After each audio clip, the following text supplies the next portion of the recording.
I never expected a single afternoon to change the way I looked at her. It started in the kitchen, of all places. The house was quiet except for the faint ticking of the clock on the wall. Sunlight spilled across the counter where I sat, half pretending to scroll my phone, half watching her move about. She wasn't rushing, she never did, and somehow, the slower she moved, the more aware I became of how close I was to her. Her robe tied loose at the waist, hair slightly undone, a kind of lived-in beauty that made me nervous to breathe too loud. She wasn't supposed to look like that in my head, not my best friend's mom, not someone I'd grown up calling ma'am. But she caught me looking. "Don't just sit there," she said, turning with that crooked smile, the kind that felt like it had history behind it. "Help me with this." I stood too quickly, nearly knocking my chair back, and she let out a soft laugh, short, almost teasing. My face burned, but I walked over anyway. She placed the mixing bowl in front of me, her fingers brushing mine just long enough to feel like it wasn't an accident. Her eyes lingered. Then shifted away. I wanted to say something, anything, but the words jammed in my throat. She filled the silence instead. "You know," she began, her voice lower, softer now, "my daughter she doesn't know how to do this the right way. She gets impatient. Cuts corners." She paused, her gaze flicking back to me. "Let me help you." The way she said it, the way the words hung in the air, made me forget we were talking about recipes. Or maybe we weren't. She stepped behind me, close enough that I could feel the faint warmth of her breath at my neck. Her hand guided mine over the spoon, slower, deliberate. My chest tightened. I couldn't focus on the bowl anymore, all I could think about was how careful she was being, how careful I had to be. "You're doing fine," she murmured, though her hand didn't move away. I swallowed, my voice thin. I've never been good at this." Her laugh came again, softer this time, almost like she didn't want anyone else in the world to hear it but me. "That's because no one's shown you properly." I don't know how long we stayed like that. Seconds, minutes, it didn't matter. The silence between her words carried more weight than anything I could say. When she finally pulled back, I let out a breath I didn't realize I'd been holding. She turned toward the counter, pretending to busy herself, though the pink at her cheeks betrayed her. The clock ticked louder. The air felt heavier. She reached for a glass of water, and her hand trembled just slightly before she steadied it. I saw it. I knew she saw me see it. And in that moment, I understood, I wasn't the only one fighting something. I was about to speak, to ask, to confess, I don't even know what, when the sharp buzz of her phone on the counter cut through the silence. Her head snapped toward it. She froze. My chest tightened as her eyes widened, not at the screen itself, but at whatever name or message had just lit it up. She didn't move. Didn't breathe. And for the first time that afternoon, I wasn't sure if I wanted her to answer it, or let it ring. Her phone kept buzzing against the counter, sharp and intrusive, like it was mocking the silence that had been ours just seconds ago. She didn't reach for it right away. Instead, she pressed her palm flat on the counter, steadying herself, and when the vibration finally stopped, she exhaled, long, uneven. I should have looked away, should have pretended not to notice, but I didn't. I watched her the way someone watches a secret slip out, half guilty, half hypnotized. "It's just work," she said finally, her voice a little too clipped, a little too fast. She turned, forcing a smile. But I didn't believe her. I knew fragments about her past, how her husband had left years ago, how she'd raised her daughter mostly on her own. Everyone always said she was strong, but strength doesn't erase loneliness. Sometimes it just hides it better. And me? I wasn't much to look at next to her world. 20, maybe too young to know what I wanted, but old enough to feel it gnawing at me. Old enough to realize that what pulled me toward her was dangerous, maybe even wrong, and still, I couldn't look away.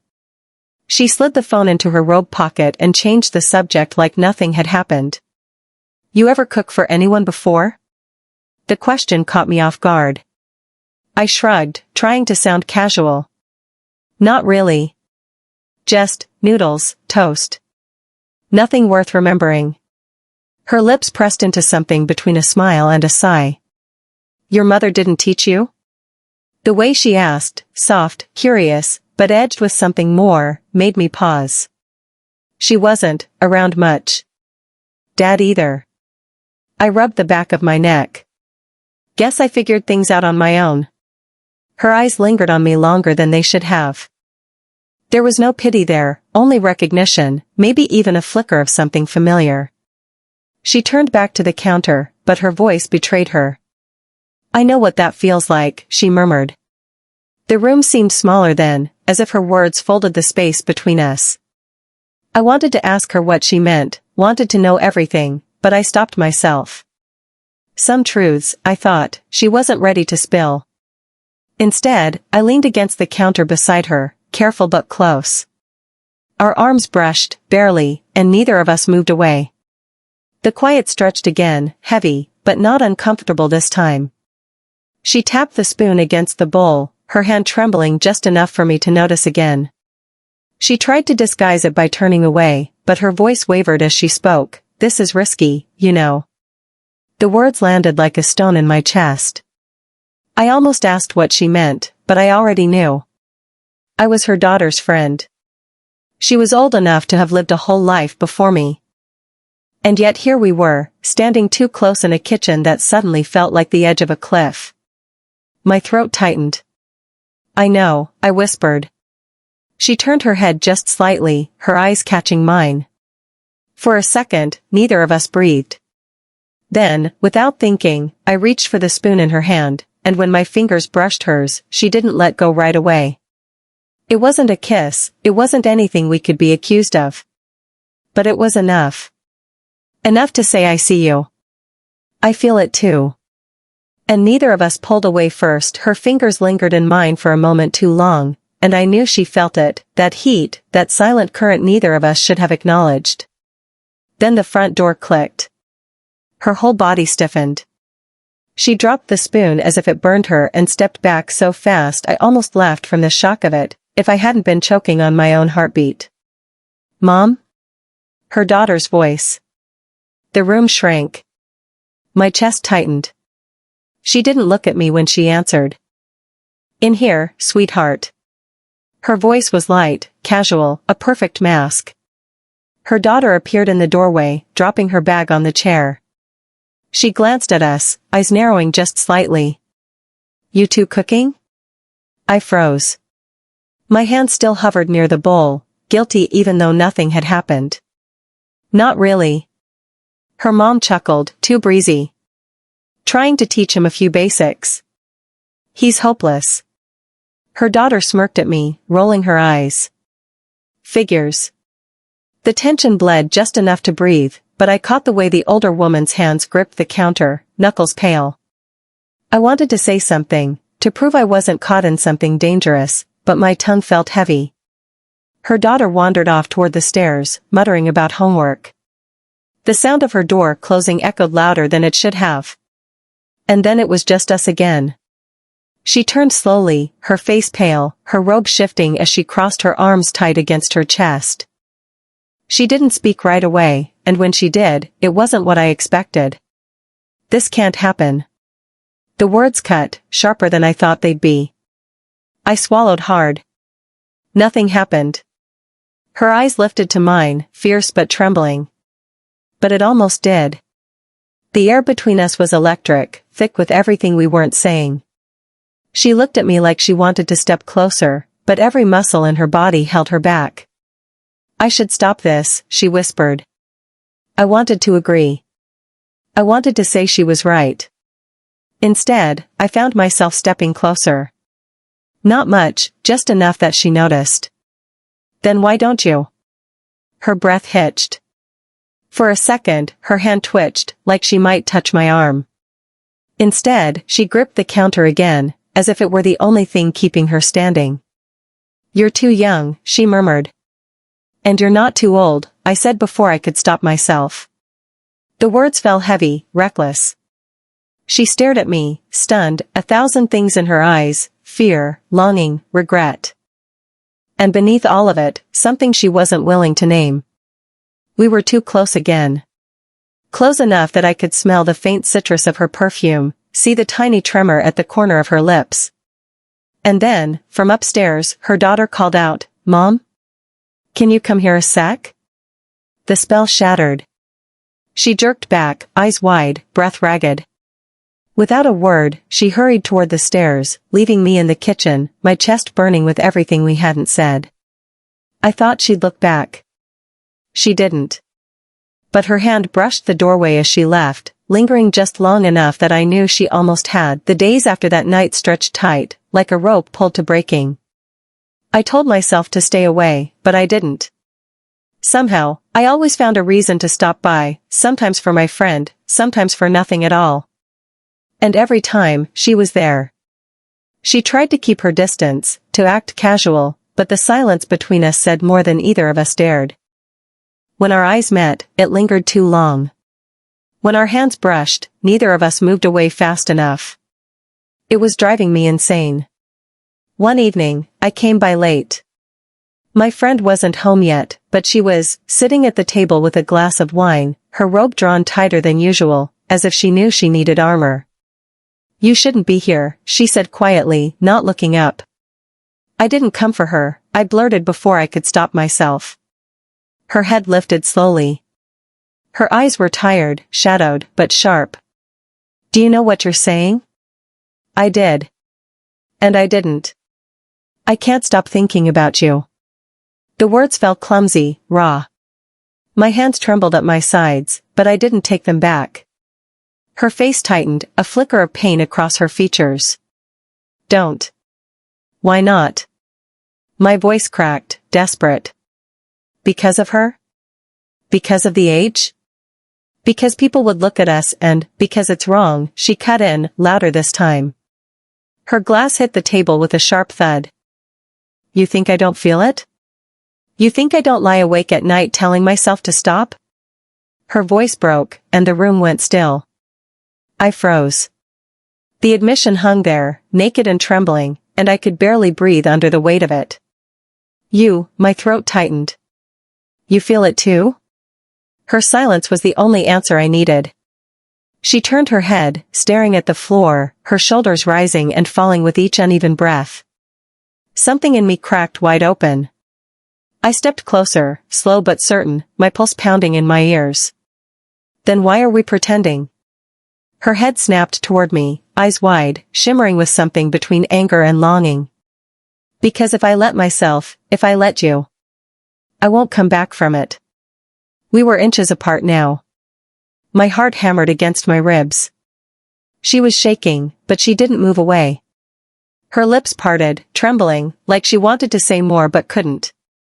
I lifted my hand, hesitant, and brushed my fingers against hers where they clutched the table. She flinched, but she didn't pull away. The air between us burned. "I don't care what happens," I whispered. I want you." Her breath hitched, and her eyes closed for a second too long.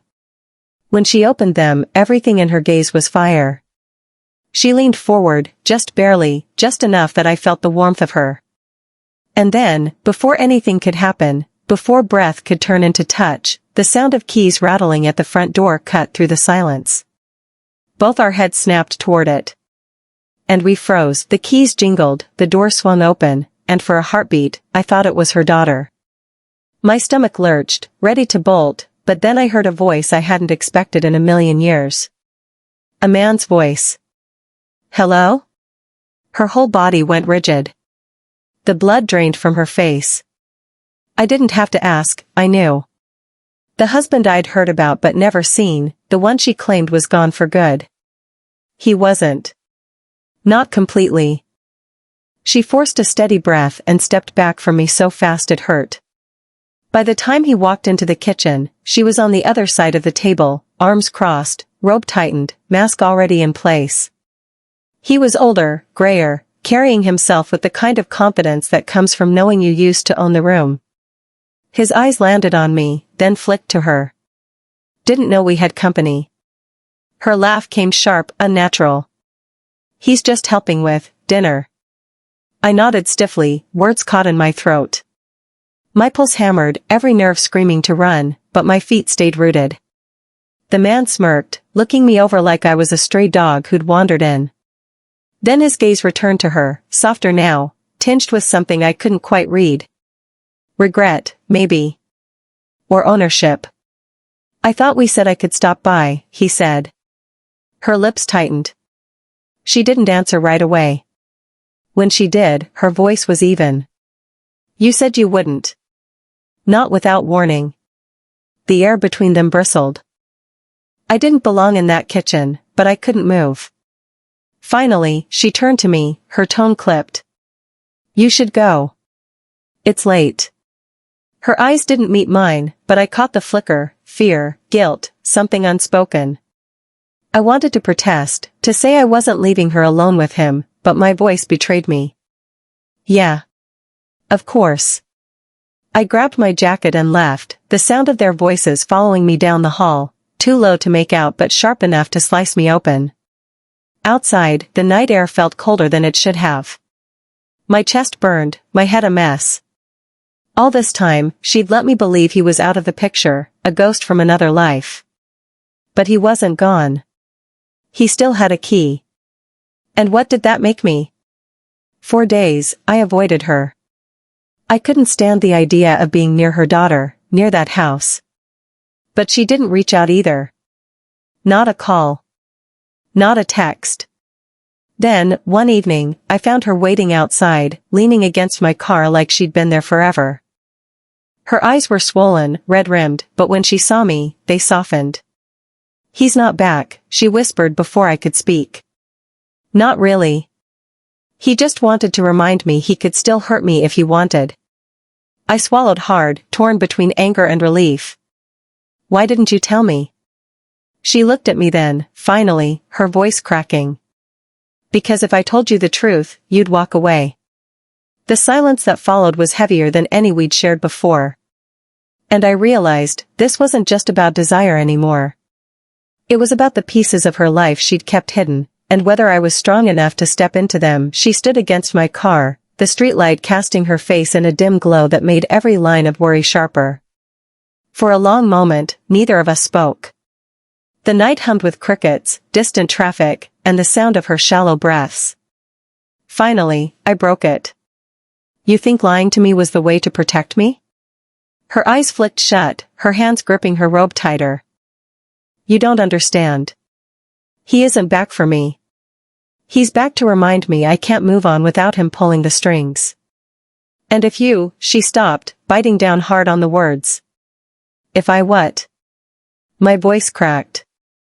If I love you? If I can't stop thinking about you? That's already happening. You can't protect me from it. Her head snapped up. The weight of those words hung between us, impossible to take back. She shook her head, almost angry. You're too young to carry someone else's scars. I stepped closer, my voice softer but raw. Maybe. But I'm old enough to decide who I want. And I want you. Not her, not anyone else. Just you. Her lips trembled. She looked away, toward the empty street, as if hoping the dark could swallow us both. I'm terrified, she admitted, barely audible. If I choose you, I lose her. My daughter, my friends, the safety of pretending I'm fine. I've been alone for so long, but if this goes wrong, her voice broke. I reached out slowly, letting my hand hover until she let me rest it on hers. If it goes wrong, then it goes wrong. But if we don't try, we'll spend the rest of our lives wondering what we lost. The silence stretched, heavy, fragile. Her hand squeezed mine so lightly I almost thought I imagined it. And then, finally, she looked at me, really looked, like she was peeling back years of walls. You don't make this easy. I laughed, shaky. Neither do you. The tension cracked then, raw and human. She stepped closer, close enough that I could see the tears shining in her eyes. Close enough that her perfume, faint, citrus and warmth, wrapped around me. She lifted her hand, brushed her thumb against my jaw. My breath caught. This is madness, she whispered. Then let's be mad together. For a second, we just stayed there, suspended on the edge of something too big to name. My chest ached, every nerve alive, waiting. And when she finally leaned in, when her forehead touched mine, it wasn't a kiss, not yet. It was a surrender, fragile and terrifying, the kind that made my eyes sting. We stayed like that, breathing the same air, knowing nothing would ever be the same after this moment. Then, just as her lips hovered close enough to steal mine, the sound of a door opening somewhere down the street snapped us apart. We both turned, startled, but neither of us let go of the other's hand. Whatever happened next, we knew, we weren't pretending anymore. The days that followed felt like walking a tightrope. Every glance between us carried weight, every silence was thick with the memory of what almost happened under that streetlight. We didn't kiss that night, but something broke open between us, a truth neither of us could put back in its box. She avoided me at first, maybe to protect herself, maybe to protect me. But the more distance she tried to create, the more unbearable it became. And eventually, she stopped pretending. It happened on a quiet Sunday. Her daughter had gone out with friends, and I found myself at their house again, telling myself I'd only stay for a minute. She was in the living room, curled up with a book she clearly wasn't reading. "You shouldn't keep coming here," she said without looking up. I sank into the chair across from her. "Then tell me to leave." Her eyes lifted. For the first time, there was no mask, no walls. Just her, tired, beautiful, afraid, but alive in a way I hadn't seen before. "You're impossible," she whispered. "Maybe," I said. "But so are you." She laughed then, a small, broken laugh that turned into something softer. She closed her book, set it aside, and for once, she didn't move away when I crossed the space between us. I sat on the edge of the couch, close enough to feel the warmth of her knee against mine. My hand hovered before I let it rest over hers. She didn't flinch. She didn't pull away. "I don't know how to do this," she admitted, her voice shaking. "I've spent years being careful. Pretending I was fine. And now, you. You don't have to know," I said gently. "We'll figure it out. Together." She closed her eyes, letting out a shaky breath. And when she opened them again, I saw it, the decision, the surrender, the kind of longing that doesn't disappear no matter how many times you tell yourself it should. This time, she didn't hesitate. She leaned forward, slowly, carefully, as if she were testing whether the world would shatter around us. And when her lips finally met mine, it wasn't fireworks or chaos, it was relief. Quiet, trembling, necessary relief. The kiss was brief, almost fragile, but it carried years of silence, years of hiding behind strength and loneliness. And when we pulled apart, her forehead still resting against mine, I knew. We had crossed the line. There was no going back. Would it be easy? No. Her daughter, her past, the shadow of the man who still haunted her life, all of it would make this complicated, maybe even painful. But in that moment, none of it mattered. What mattered was that she chose me. And I chose her. For the first time, we weren't pretending anymore. And that's how it happened. Messy, imperfect, but real. Did you enjoy the story? What kind of stories would you like to hear next?